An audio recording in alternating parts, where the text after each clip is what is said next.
Naam, assalamu alaikum warahmatullahi wabarakatuh.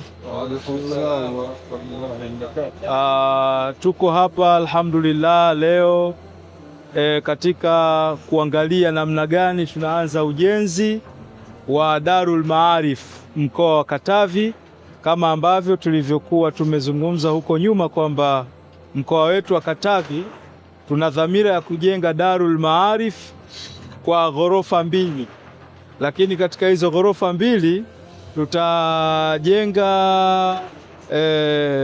madrasa yenyewe kwa maana ya madarasa manne yatakayochukua wanafunzi takriban 250, lakini pia tutakuwa na hostel za wanafunzi watakaokuwa wakiishi hapa hapa.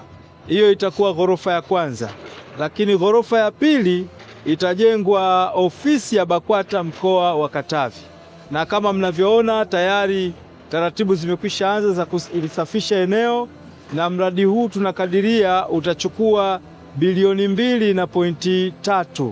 Bilioni 2.3 ndiyo makadirio au makisio au BOQ ya mradi huu. Alhamdulillah, tumeanza hapa vizuri kwa nguvu za Waislamu wenyewe kwa michango yao kidogo kidogo, mwenye 10,000, 5,000, 20,000, mwenye laki.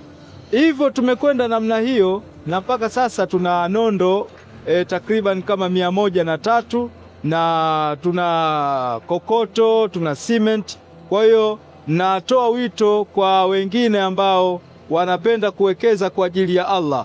Madrasa hii itawafundisha watoto wa aina yote kutoka mikoa yote ya Tanzania bara na Tanzania visiwani.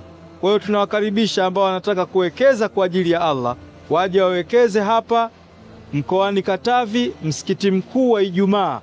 Namba ya akaunti tutaipitisha kwenye skrini hapo, ili yoyote ambaye ana chochote anaweza akachangia, na namba ya akaunti ina jina lake, jina la ujenzi wa madrasa mkoa wa Katavi ndio jina la akaunti. Kwa hiyo tunawakaribisha wadau wote wa maendeleo ya Kiislamu waje watuunge mkono, kwa sababu ndo kwanza tunaanza na jambo hili ni kubwa. Baada ya hayo inshallah niseme tu wabillahi taufik, wassalamu alaikum warahmatullahi wabarakatuh.